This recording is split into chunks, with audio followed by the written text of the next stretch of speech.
Hi, this is Andrew Phillips, the founder and editor-in-chief of EM Coach, coming at you with another monthly question for EP Monthly.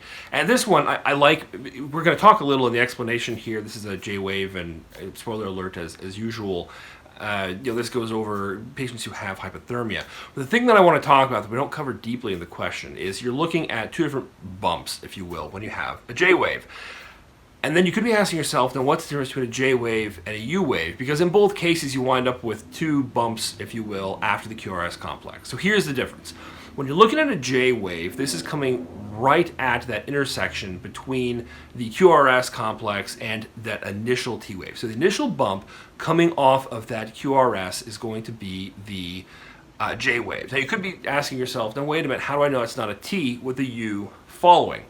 A U wave, it has to do with which one's smaller.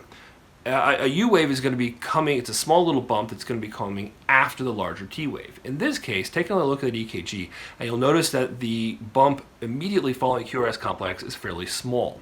And so you get a small bump, that's your J wave, followed by the big bump, the T wave. Conversely, if you're looking at a U wave, you get a QRS complex followed by a large T wave, and then a smaller U wave.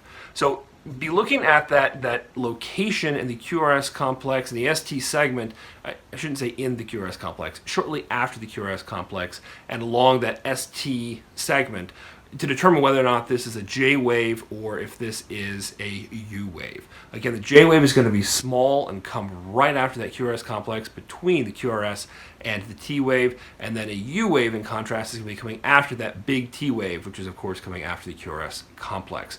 One other thing to point out is that I think a lot of times we see that J-wave and immediately think of hypothermia, but J-waves are relatively non-specific. We bring up a little bit in there that hypercalcemia and things like that can also be causing J-waves. So really, a J-wave should be giving you a sense of that something else, such as the electrolytes and whatnot, may be at issue. I had a patient recently who had a J-wave who had just a very, very, very sinus bradycardia, and then out of nowhere we found this type 2 block. And so it just, with very, very slow bradycardia, for whatever reason that patient may have, that sinus brady that eventually what we saw to be a type 2 block, can also have a J-wave. It is non-specific. Don't take it to the bank to be hypothermia or even hypercalcemia for that matter.